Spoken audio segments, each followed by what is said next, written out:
All right, everyone, welcome back again to the God Attachment Healing Podcast. You are here for part two with Dr. Tim Yonts as we talk about the dangers of emotionalism in Christianity. So if you remember our last episode, we talked about how important doctrine and theology is to the life of a Christian.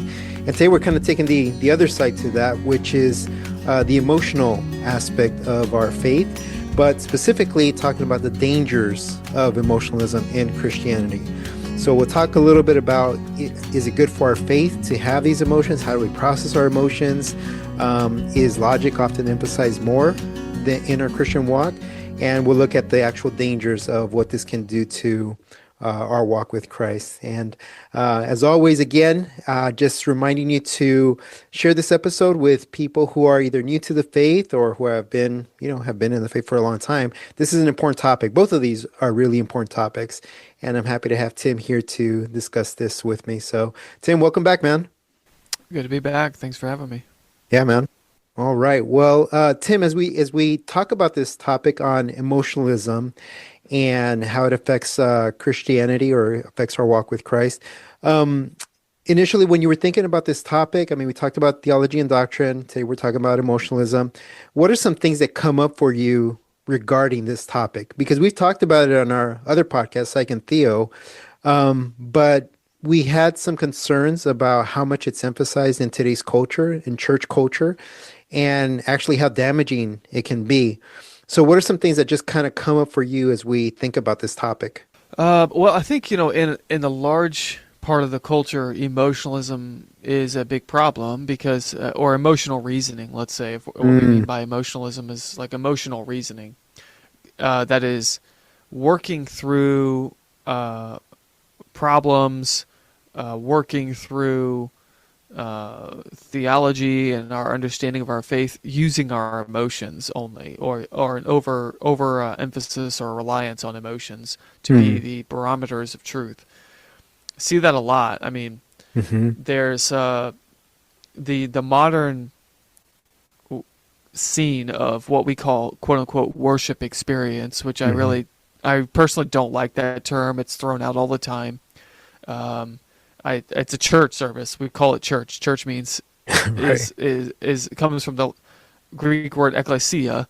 If you trace that all the way back, So it's the assembly, the assembling, the gathering together.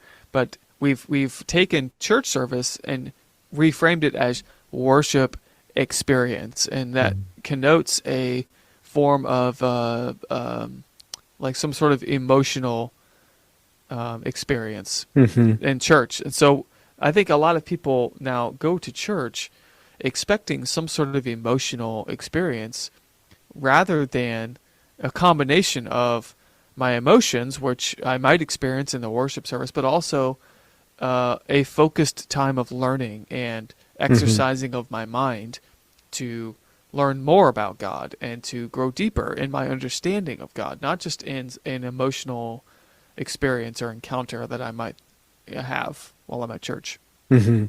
Yeah. So would you say then that it is a good part of going to church? Like I've seen people who go to church and they could say that the study was good, they could say the community was good, but if the worship experience, as we're talking about here, if that wasn't good, they'll go to a different church. And I guess maybe that's what we're kind of referring to, where you make this emotional reasoning for choosing a church that can actually help you grow if they're teaching the Bible, have good community or praying church and so on.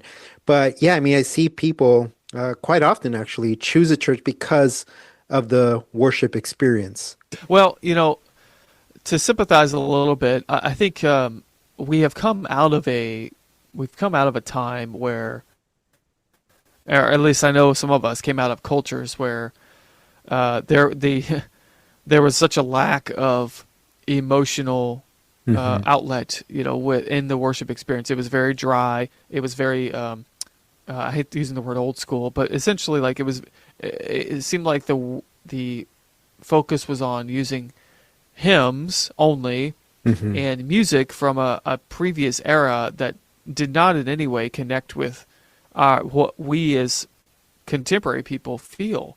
and how we want to express ourselves. So, in some sense, the role of music needs to, in order for us to really appreciate it, it needs to connect with our emotions. We don't listen to music as like, this purely rationalist exercise. Right. We listen to music as an experiential thing. And the same thing with worship. Worship music, you look even in the Old Testament, all the way back to the Psalms. There's singing and there's dancing and there's joy. These things are meant to connect with our emotions as human beings. So I do sympathize with people who, you go to a church and maybe they have really solid preaching, but the actual sing-song time is dry as a bone, and you're like, I'm sorry, this just doesn't I don't resonate with this. I do sympathize with that. Now, some people are much more reflective.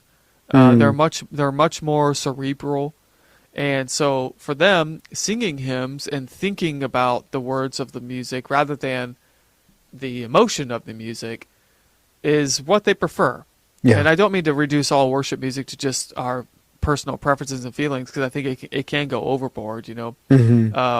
I've been in church services where the modern worship seems like something pagans would do. And I don't mean that in the sense of like sexual perversion or something like that, but in the sense of just very strange, repetitive, emotional phrases, and it feels like the crowd's getting worked up and manipulated by the music.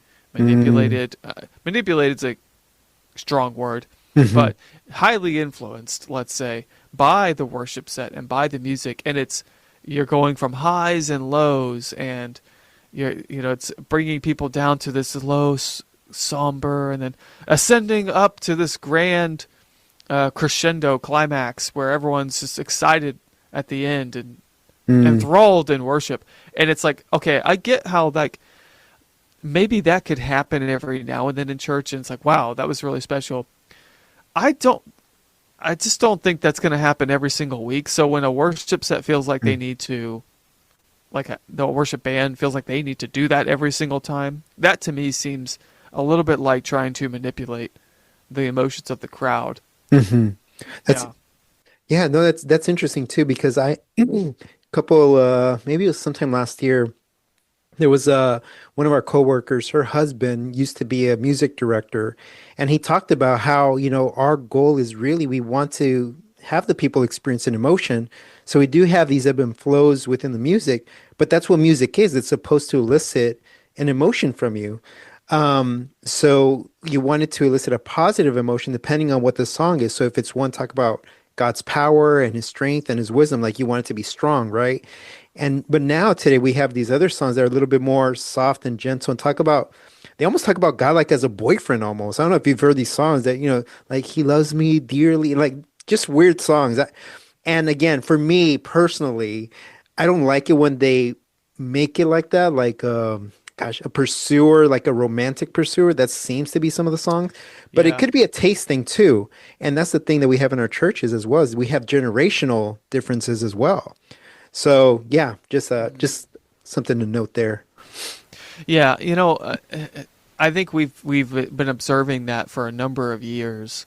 There's a weird self-focus in a lot of worship songs. Yeah, that's what it is.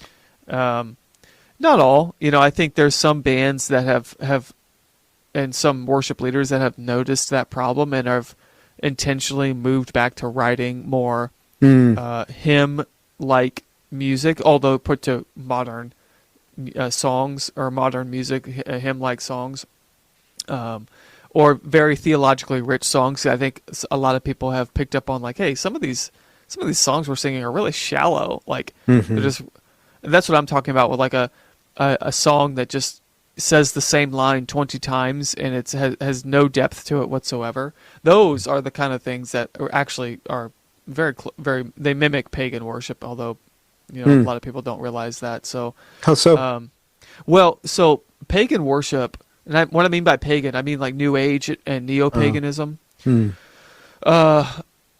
a lot of the music or a lot of the songs that these groups will sing are more like chants or enchantments, and so they're meant to almost slip you into a hypnotic state. Yeah, it's so interesting. Yeah. For instance, in Eastern religions, of one form of meditation or it's called transcendental meditation. One form of that is saying the same word or the same line over and over and over again until you slip into a different state of mind. You slip into some sort of transcendental liminal mental state, where you it's kind of hard to explain. It's just basically that, you are no longer here. You're somewhere else. Right. Okay. No, it makes sense. Yeah. And I'm not saying that anyone in the modern worship scene intends for that to happen, but if if your song is your worship set is like a repetitive line, and sometimes I'll find myself I'm singing along to whatever song's going on in the crowd, and then I'll notice I'm like, this is like the 6th or 7th time I've said this line, and I get really annoyed by that. 'Cause I'm like, that insults my intelligence as a believer. It's like that. I'm sorry, it just insults me, like that we're going to sing a song this way. So I find it to be shallow, if not a little dangerous, because you can, if you keep repeating the same thing over and over and over again, and then it's coupled with a music that's building and building and building and building, it is designed to whip up a certain emotion. And I think there's a serious danger in doing that intentionally, or doing that week after week, as though that is your responsibility as a quote unquote worship leader to do that. I think you're playing a very dangerous game with the human spirit, with human emotions when you do that. So I know worship leaders are going to be really upset with me saying that, but I'll send you the letters, the emails. Yeah. No, now that's there are music majors and worship people who will 100% agree with me in what I'm saying right now. So and they study some theology too, right? I don't know if that's a requirement, but I know they do study some theology. Yeah, the mature ones do, because our songs should reflect our theology. Yeah, and a powerful song is one that will be theologically rich and also connect with your emotions as well. I think those two things are not incompatible with one another. So I'm not trying to put down all worship at all. Not at least. No, that makes sense, man. I mean, it's perfect for what we're discussing, right? And it kind of leads to that question of, well, and we kind of touched on this last time. So is emotion good for our faith? Right? Like, we know we don't have to follow our emotions. We know that they are a part of our faith, but can it actually be good for our faith? For those who may feel a little bit more dry in their relationship with the Lord, where they know these things about God and know these facts about these Bible verses and so on, but they don't feel anything. So the question becomes, can emotions be good for our faith? Yeah, well, I would say this. Everyone, except for maybe a very small set of people in the world, everyone feels something. And everyone, now you're the psychologist, you'll that percentage. But everyone feels something to some degree. And so I think one thing that might help people who may not feel as much is to spend a lot of time in meditation and really trying to hone down and hone in on what is it that I do feel? How do I feel? It's going to be hard to just answer right away, because especially if you're a reflective person, you're like, well, wait a minute, what am I feeling about this, or how do I feel about God? But you do feel something. Yeah. It doesn't mean you have to know what that is right now. So I would say spend time in meditation, spend time alone with the Lord. I think sometimes we think, I guess your question was, our emotions, how are emotions important, or how do they connect? Can they be good for our faith? Like, in what ways can they be good for our faith? As I said in the previous episode with you, we are not purely rational beings. We are created as emotional creatures, and there's a lot of descriptions of the Lord in the Bible that ascribe emotions to him as well. God gets angry. God shouts over us in joy. God is jealous for us. God is glad. Mm. at things. He's joyful at things. He laughs at times. Mhm. And it's like, wow, how could a God do this, you know? But uh, this is just what he says. It's just what it says about him. Yeah. And we are created in his image. And I think if we remember that, it can give us freedom to experience emotions Yeah. as well, you know. Um, Think a lot as I about said the before, Psalms. our faith isn't purely rational either. You're not some brain in a vat that just thinks about math all day long. Okay? Mhm. We are people. We have needs, we have wants, we have desires, we have aspirations. God gives us work to do. He gives us goals and things to strive for, things to hope for. Mm. Um, this is, being a human being and having these emotions. It's as a kid we don't. I think about it as an analogy with children. Mhm. Children don't understand their emotions a lot of times. It's like they don't know why they're sad, they don't know why they're happy, and they're all over the place. And as an adult, you're looking at them and you're like, "Wow, you are this crazy ball of emotions." Emotions. Yeah. Mhm. And so adults are a little bit more in control of their emotions. Mhm. And I think, the difference between us now and us in heaven will be something similar to that. Mm. It's not that we won't have emotions in heaven. We will have pure emotions, godly emotions, Mm. that are much more in tune with the Lord and much more in tune with the things that make him happy and sad and everything else Mm. than our earthly selves here. I tend to think of it that way with what's the place of our emotions. Yeah. Yeah, I mean, we're children of God, and God delights in us. And just as you would delight in your child, who you'd love surprising them, and you love seeing that smile on their face Mhm. with a birthday gift or just with a random ice cream on Friday afternoon or whatever, you love giving those things to your children, those of you who are parents. Mhm. God delights similarly in us in that way. He's a father that looks down on us with a lot of joy, and he wants us. He can't wait for us to grow up and to Mhm. learn the things that he's wanting to teach us. Mm. So I love that, um, Tim. That's good. yeah. So there's dangers, of course, like overly emotional reasoning. We'll get into that in just a second. There's certainly dangers with Mhm. emotions, but our emotions help us to connect with God on a much more personal level than Mhm. simply our logical brains could. Yeah. Do you think, Tim, that's why logic is emphasized more in our faith? Like, so we don't allow for our emotions to kind of take over? I mean, the swing has been more emotion, maybe the last 10, 15 years. Do you think we need to have a swing back to the logic to balance it out? Or do you think we need it to be there in the emotional state to kind of figure out, okay, emotions are important, as you've illustrated just now, but we do still need to hold on to doctrine and sound theology.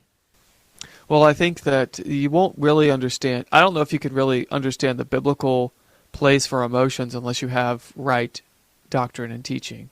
That's a good point. Yeah. Okay, so using our brains, using our reason and our logic are essential to even placing and orienting our emotions properly. So yeah, I think it's a symbiotic relationship. What comes first, the chicken or the egg? I mean, we're both Mm, we're rational creatures. We're rational animals. mhm, So we have emotions. We can't. It's hard to separate our reason from our emotions. mhm, But I think that there, in the current state of things, especially with Gen Z, younger millennials, Gen Alpha, there's a tendency to be highly, highly emotional in mhm, their reasoning, to reason with their emotions. Say, I feel a certain way, therefore it is a certain way. yeah. Um, and that is not necessarily the case. And so logic, reason, careful study, and theology, these things help us to identify where our emotions may be leading us astray, because our emotions are connected to our hearts, and our hearts are the deep-seated parts of ourselves that desire things and have Mhm, passions. Okay, and our passions can go wrong, our desires can go wrong. And so just like think back to a child may really, really want something that's not good for them to have. Mm-hmm. If they don't get it, they become very upset. Mm-hmm. But the parent who says, no, you can't have that right now, knows that whatever they can't have, maybe it's the dessert before dinner, they know it's not good for them to have that. But the child is very upset. Mm-hmm. Okay. Just because now that if we're reasoning as a child, I'm upset. I want my dessert now. Okay. That doesn't mean I should have it. Right. Okay. And sometimes as adults, we forget that very simple lesson that a lot of times, sometimes our emotions can lead us to desire things. Mm-hmm. Our emotions are indicators that we desire something that we maybe shouldn't be desiring, or maybe it's something that we shouldn't be desiring right now. Yeah. A good example of that is people say, well, if two people really love each other, then sex before marriage is okay. It's like, as long as they really love each other. I sometimes, a spouse will leave their husband or wife because of their emotions, and they'll say, but I just feel so happy with this other person. Some people will walk away from their faith because, like, I feel so much more peace now than I did when I was in that church. Okay, and so this is where our emotions can lead us astray. Mm-hmm. It doesn't mean that you had to stay in that toxic church. Mm-hmm. It doesn't mean that you had to keep going with the status quo in your marriage. I'm not saying divorce. I'm just saying it doesn't mean you had to keep putting up with whatever you were putting up with in that marriage. Mm-hmm. But it doesn't give you a license. Just because we're feeling emotional distress and we feel peace or relief or happiness elsewhere, that doesn't give us a license to go do those things. Right. I hope that makes sense. No, it does. It does. I think what it communicates is that every person has emotions. Like, we all have these emotions. Some experience them a little bit stronger than others.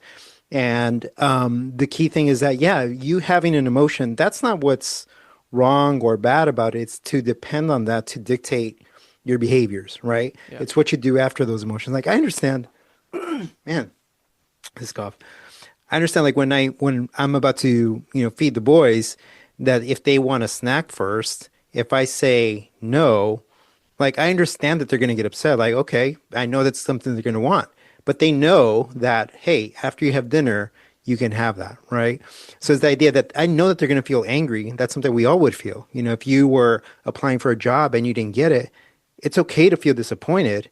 But because you feel disappointed doesn't mean you're going to go and, complain to your boss or complain to someone else about it just because you didn't get the job, right? Yeah. So the emotion, the feelings themselves are not wrong. It's what you do with those. And it's so cliche, but that's exactly what it is, right? Yeah. Well, again, I always I spend a lot of time thinking about this parent-child analogy.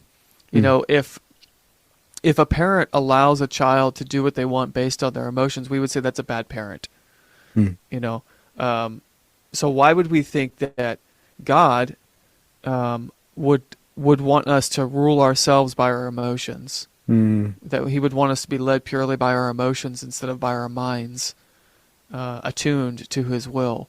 Mm-hmm. That's good. So, there's also dangers. If you are a person who maybe is more emotional, I think you have a responsibility to at least recognize that. Like, I tend to be more emotional. Like, my emotions swing wildly, and I can get more emotional in situations. Maybe I really am envious of people who are just perpetually happy. Like, it's like their disposition, like their baseline disposition is like an 8 out of 10.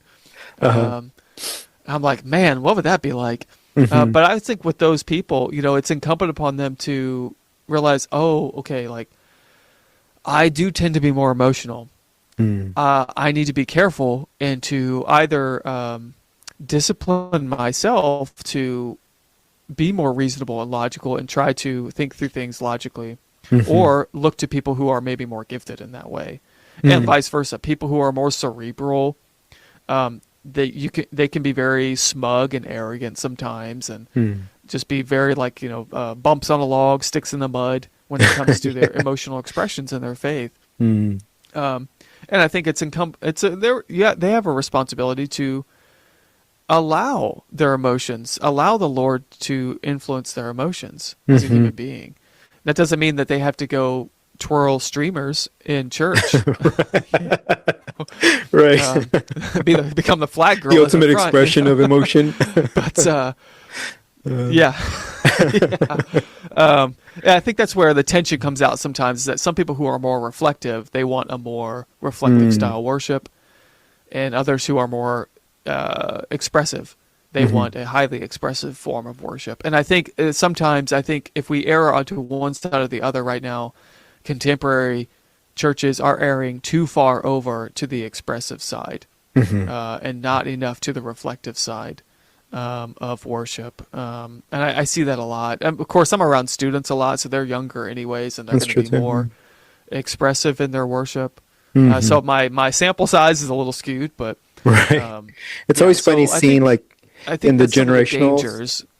Go ahead. Oh yeah. No, that's some of the dangers. Is that yeah. No, I was just going to comment on, it's always funny when we have the new songs coming up in church and you see the generational differences, because, the younger generation, they're into it and, raising their hands, and you see the older people, they're like trying to get into it, but they just can't. It's the funniest thing, but, it's a good thing. Yeah. We're all worshiping together. Yeah. So, I think, going back, I remember what I was going to say, the parent-child analogy. Think of it another way to think about this. If you're someone who's less emotional, okay, maybe you feel a little frustrated at the more emotional, expressive people. Maybe you're an older person, okay? Think of it this way. So I said, like, a parent who lets their child just vent their emotions and lead with their emotions, we would say that's not a good parent. But imagine a parent who never lets their child express their emotions. Imagine a parent who says, no, child, you're not allowed to be sad. You better wipe those tears out of your eyes. And always is trying to shut down the emotional expression of their child. We would say also that's a bad parent, because that parent doesn't actually realize what's going on with that child, and is allowing that child to learn how to control their emotions and how to manage their emotions. So we would say that's a bad parent. Think of it now in terms of church, okay? A church that simply lets people run wild with their emotions, like a pastoral team or a team of elders that lets people run wild with their emotions, we would say that's not a wise leadership team. That's not a healthy church. That's an out-of-control church, okay? But if we say a church that is trying to stifle people and pretends as though the Christian faith does not have an emotional component and people do not need emotional outlet, especially in worship, we would say you're not getting the full picture of what church is supposed to be like. You're not actually getting the full picture of what it means to be a Christian that comes together in assembly together. I hope that makes sense. No, it does. It does. And, as you were mentioning that, I keep on thinking about other potential dangers of emotionalism within the church or within our faith. Are there any others that you haven't mentioned, other dangers that could be harmful for Christians? Well, I don't consider myself a charismatic. I'm very sympathetic with charismatics, okay? There's a lot of things that could be debated about the role of the Holy Spirit and what kind of gifts are operating today and things like that. We don't have to get into that, but I do notice that something that's prevalent in the charismatic space or charismatic adjacent space is a propensity for emotional reasoning and confirmation bias, and that is that someone will say, oh, I feel something. I just feel the Lord moving right now. Of like, I just feel we need to pray for this. And then they start praying. And then as soon as they get done praying, they declare the Lord has answered the prayer, or they declare that the Lord has done something. Yeah. And it's like, well, wait a minute. How do you know that? A good example of that Mm-hmm. is I talk about this sometime in Sunday school. Strategic level spiritual warfare, Mm. where it's a form of I disagree with this. I don't believe this is biblical, but it's basically where people get together and they have like a prayer meeting and they pray against the quote unquote the spirit over a certain city or the spirit over a territory. Mm. There's a lot of theology debates that go into this, so we don't get into that. But so this what they call it strategic level spiritual warfare, because it's the real kind of spiritual warfare is going in and evangelizing people and Mm-hmm. when necessary confronting demonized people or demons that may be tormenting people, afflicting people, and then praying through those kind of demonic strongholds. That is real kind of spiritual warfare. Mm-hmm. The strategic level spiritual warfare is like think of it like a strategic bombing run where instead of sending in the ground troops, you're just going to send in the stealth bombers. Uh-huh.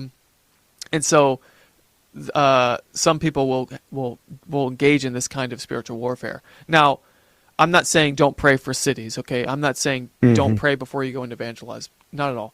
But what sometimes I will hear of people doing is that they'll pray, they'll rebuke the spirit over a city or a territory, and they'll quote unquote cast them out in the name of Jesus, okay? And then so they'll have this session where they're doing this, and then when they're done, they've concluded, then they're like, the territory is ours now. Let's go in. Right. They just like declare that they've done this thing, and it's like, well, how do you know that? Right. Right. Where is how do you test that? How do you validate that? Mm. How do you do you go in and interview someone and say, hey, What happened here? Yeah. yeah. So there's problems like that, or people who they pray for healing. Like it's like someone has a headache and they're like, I'm going to pray for your head. And then like an hour later, the headache dissipates. And it's like, oh, look what God did.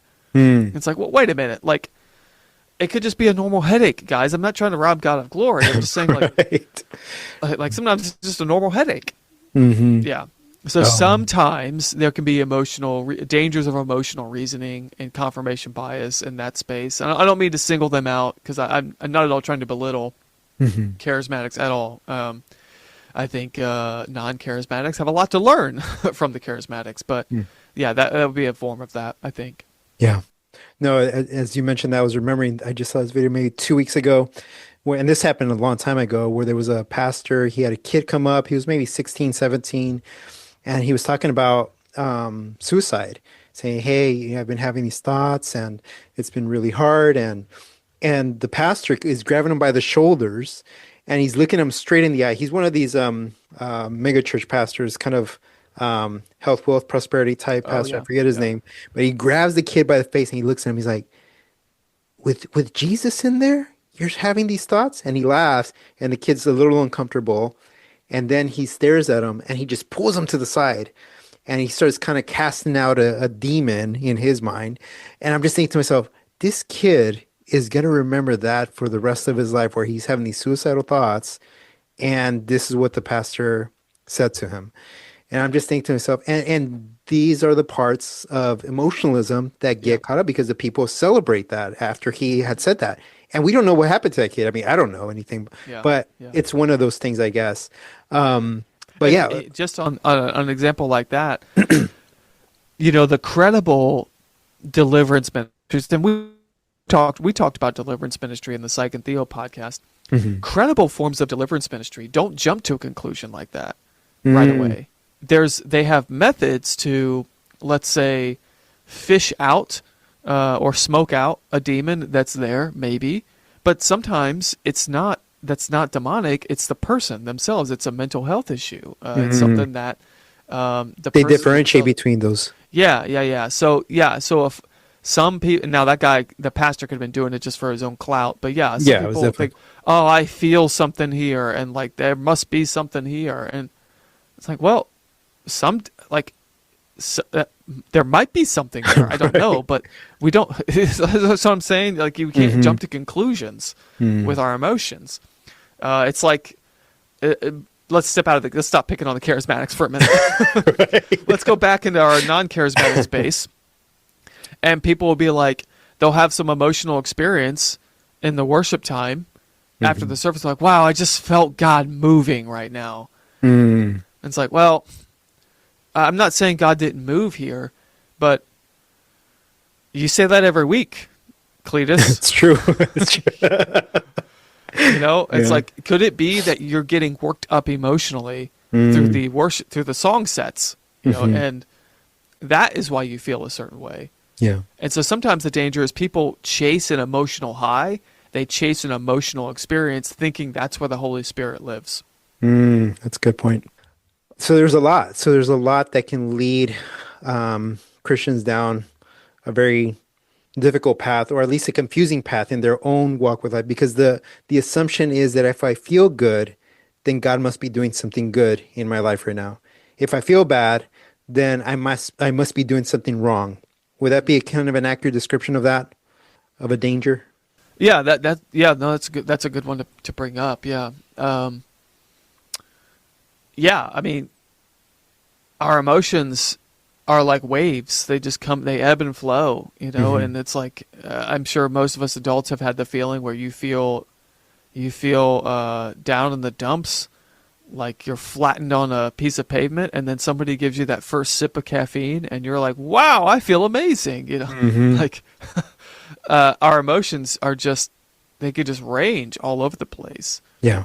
Yeah. And, I mean, there's lots of different techniques to manage your emotions. I don't really want to get into those, but yeah, like we just have to pause and stop concluding that because I feel a certain way, it is a certain way. Yeah. No, I agree, man. I know we kind of touched on this, but just to kind of close out a little bit, is there anything that you'd like to say about why do you think this emotionalism is appealing to Christians? Well, emotions are very powerful. Our emotions are tied to memories, and we remember very emotional experiences more than we remember cerebral experiences. True. There's probably good reasons for that, even theological reasons for that. Like I said, we're intended to experience things emotionally as well as logically and rationally. Why is it appealing, though? I think because it's easier to follow your emotions than to discipline your mind to think carefully. It's good. Yeah, I mean, if you think about it, children, we start out reasoning emotionally, and it's only later when we're adults that we have to learn to think critically and to make rational choices.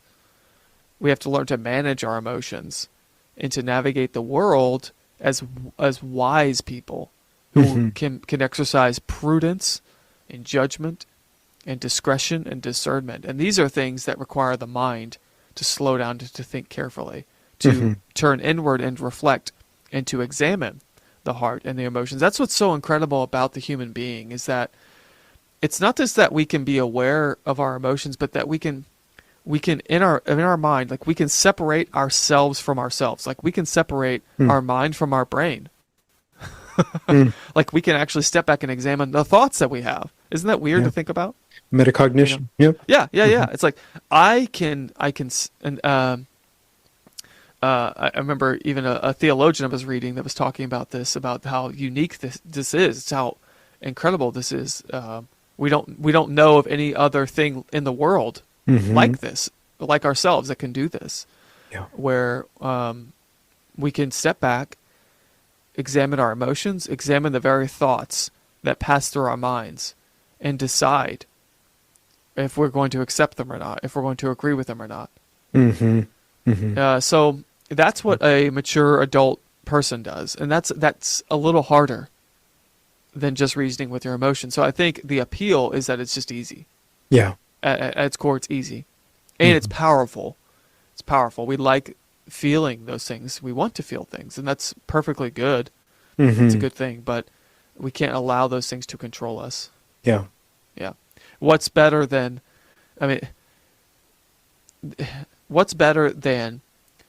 exercising your mind to search for truth, and then when you find that truth, it aligns perfectly with your emotions.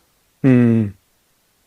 And the best example of that I can think of is, imagine the day that you meet the Lord.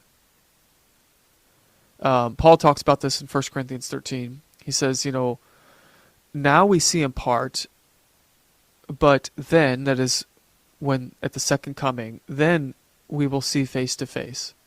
Like he says, now we it's like we look into a mirror dimly, a dark mirror, like what at the time would have been a brass fashioned mirror. So dark reflection in a mirror. You can't fully see yourself. You can't fully see what's there. Mm-hmm. So it's dim. But then, that's what life is like now. But then, when we're with him, we will see him face to face, and we will know even as we are known. And imagine looking into the eyes of someone who has known you from the beginning and knows you inside and out, and he's the one you've been hoping for and hoping to meet and waiting to meet, and the one that you've put all of your trust in your whole adult life, and you've walked through trial after trial, uncertainty after uncertainty, believing that in the end he would be there to greet you at death. And at the moment of death, you open your eyes and you see him. The mind and the heart and the emotions all aligned together perfectly in that moment. Oof. Just ponder that. Yeah, I'm pondering. That was good, brother. That's exactly, and to that point, I mean, that is what the Christian life is, that we are going through this life, trusting God, having faith in him, walking through struggles, or him walking with us through struggles, and with that hope that we will see him one day when we leave this earth. Tim, it was a blessing to have you on, man. Thank you so much for doing this. I think the listeners are going to appreciate this a lot, because this is something that comes up a lot. The emotions, doctrine, theology, these are important things that I talk about, and again, it was good seeing you again. I'm glad we were able to do this. Yeah, thanks for having me. Yeah, man.